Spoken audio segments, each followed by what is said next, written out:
Alright, guys, let's get these pork steaks marinated up. We're going to make a honey teriyaki brown sugar glaze for this pork today. I'm going to use the very teriyaki. I've been using this brand for a long time. I trust it. It has the sesame seeds in it, a little bit of soy, but you can taste the teriyaki in it.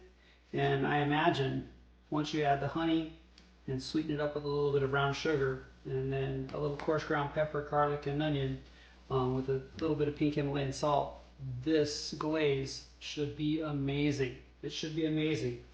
All right, you guys, let's start with our very teriyaki, and we're just going to pour it in the bowl right here. Probably don't need the whole thing for these guys. I have our Sonoran Desert honey. This honey was recommended me, some friends of mine, and we're going to give her a try today. Probably a couple tablespoons of honey, just to start off. And then once we mix all this up, we'll give her a taste and we'll see where we're at. Start with a little pink Himalayan salt.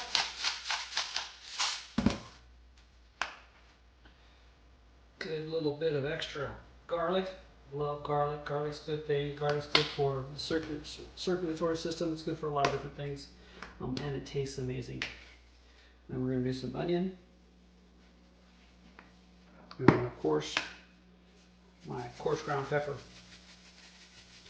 I talked about putting coarse ground pepper in my marinades and glazes, just because it's a little chunkier, it's a little heavier, and that's really good.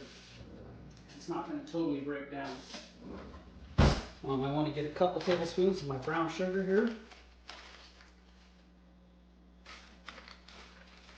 And I think between the honey, the brown sugar, and the teriyaki, this should make for a very good glaze. Let's give this a little stir here and see where we're at.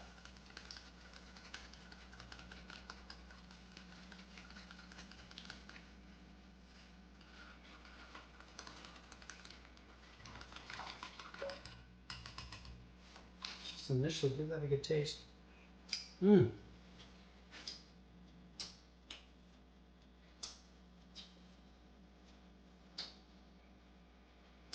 Maybe just a tad more honey. Sweeten it up just a little bit more.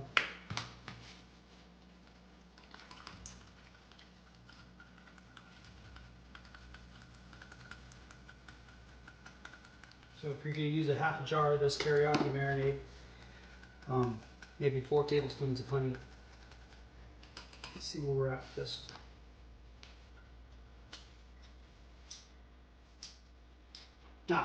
Voila, just like that. Yeah, about, maybe 3 to 4 tablespoons of your honey, 2 tablespoons of brown sugar, about a half a jar of your very teriyaki, pink Himalayan salt, garlic, onion, coarse ground pepper. Bam! We're ready to go. All right, you know how we do it. Ziploc bags. You betcha. So let's get this poured into the Ziploc bag. Oh yeah. Let's insert our pork.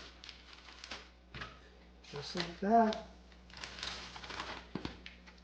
With pork, like I've talked about in the past, where you can leave beef on the counter for extended periods of time, pork is a little bit different animal.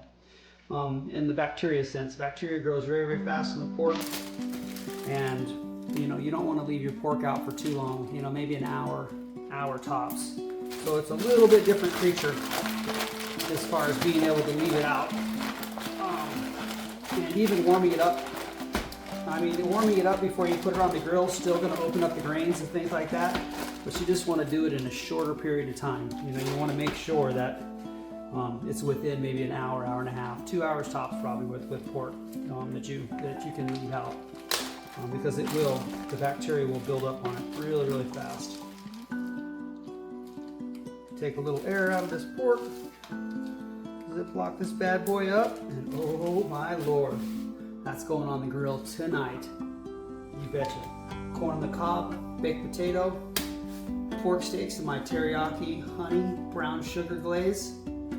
Bam! Again, thank you guys for watching. We appreciate you. Again, this is Tom from Tom's Interesting Talk. Please like and subscribe. As always, thank you. Peace.